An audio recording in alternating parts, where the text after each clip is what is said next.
Una mujer de 69 años en Cuauhtémoc. Yo quisiera que el gobierno desenmascarara a todos los encapuchados y los interrogue. ¿Por qué hacen esos disturbios? ¿Qué los motiva? Hay que entender realmente lo que ocurre con la gente. Y si no, para darnos cuenta a qué grupo pertenecen y levantarles cargos. Pues sí, pero ¿quién le pone el cascabel al gato? Les tienen miedo. Pareciera respeto, pero no. Es temor lo que inspiran. Sí, por ejemplo, la CENTE moviliza 8,000, 9,000 personas fácilmente en cualquier lugar. Entonces, es muy difícil controlarlos. Pero hablamos de los encapuchados.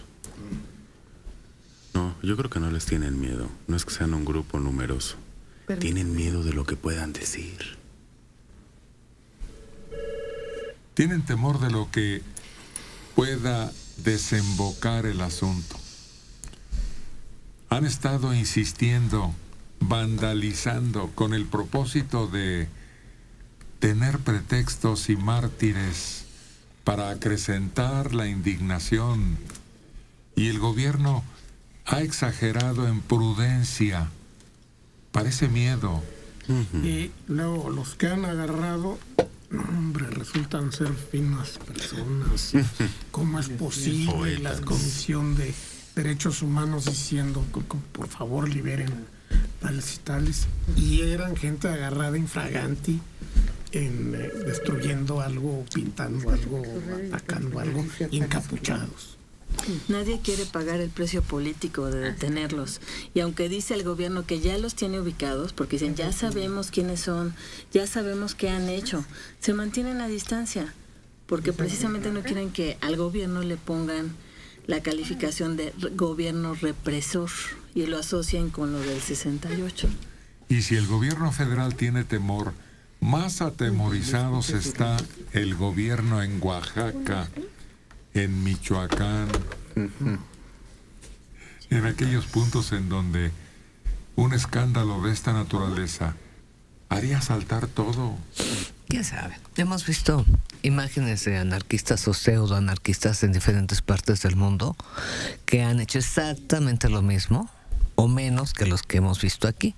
Y ahí la policía no se detiene. Ahí con garrotazos, con mangueras, los arrastran, los jalan, los trepan, les fincan responsabilidad, los multan y algunos salen y otros no.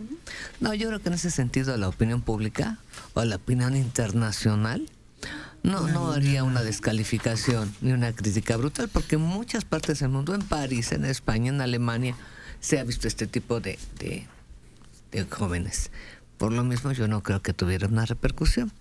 Y por otro lado, pues yo nada más haría una revisión: qué gobiernos permiten la libre expresión de estos pseudoanarquistas o de estos delincuentes, no sé cómo llamarles, y ya por ahí darme una idea con quién están coludidos, porque si yo, como gobernador o como jefe de una ciudad capital como esta, lo tolero y lo permito, lo importante no es la libertad que está dando, sino que hay detrás de eso.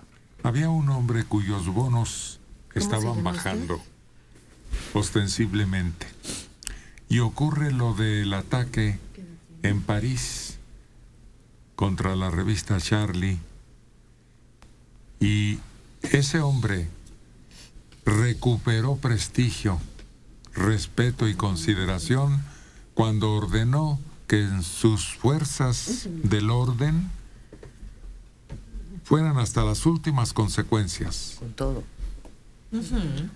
Porque el pueblo está harto en ese sentido de atentados y no querían que se repitiera la historia. Detenerlo al precio que fuera.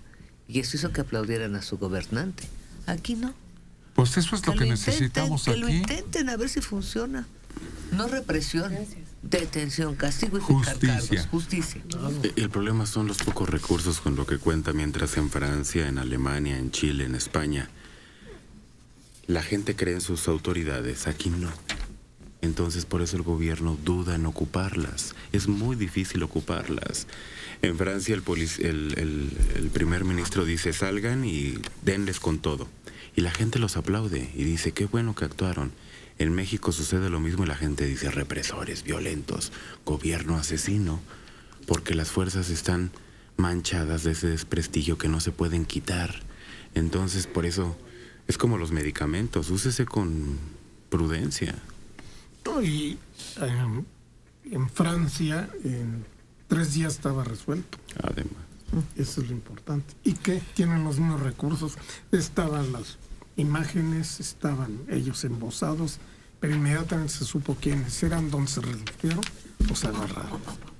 Pero también en París hay que recordar aquel movimiento de estudiantes que protestaban porque se les iba a negar el seguro social al terminar la escuela, y los policías no tuvieron miramientos, igual jóvenes, mujeres que muchachos, hombres, prácticamente los subían a las camionetas de la policía arrastrando, que fue hace 4 o 5 años ese movimiento, y los subían arrastrando, y no les importaba el sexo. Ellos los subían porque los subían. Como bultos. Sí, como bultos. Pero aquí que no los toque el pétalo de una rosa. Ahí está la diferencia.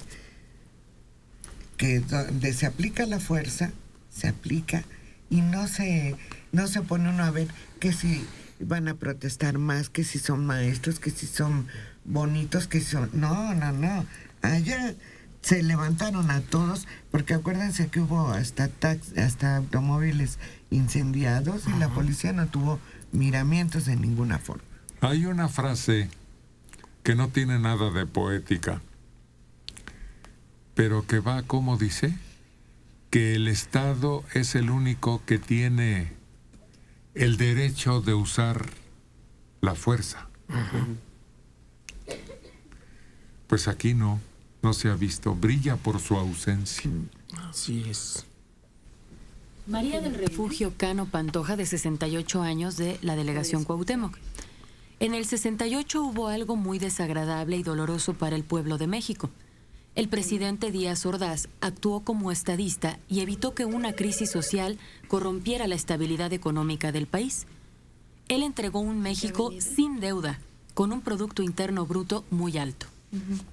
Pues sí, fue un excelente presidente, pero se equivocó de tomo a lomo en el momento en que permitieron que ocurriera la noche de Tlatelolco. A veces un detalle así hunde a un régimen. Sí, y él era muy dado a la solución drástica a los problemas, a las controversias, no así sus antecesores. Entonces era fácil que él acudiera a la represión, cosa que no había tenido consecuencias antes en los 30 años anteriores, ¿no? Pero vemos que sí lo tuvo, y eso mancha su mandato. En efecto, fue un gran presidente. En la administración, pues mantuvo una tasa de crecimiento que ni en sueños lograrían en estos momentos, ¿no? Arriba del 6%, una inflación por debajo del 2%. Él todavía era de los revolucionarios, no era neoliberal. Él nacionaliza varias industrias importantes como el azufre. Él construye 2 grandes presas, Infiernillo y no sé qué más. De veras, es un presidente que seguía la misma línea que venían dando sus antepasados. Estadista. Pero era otra situación. Estamos hablando de hace muchos años. Por favor, es muy difícil compararlo. Y sin embargo, esa noche que duró horas, ya nos marcó. Nos mandó a otro camino que estamos pagando hoy.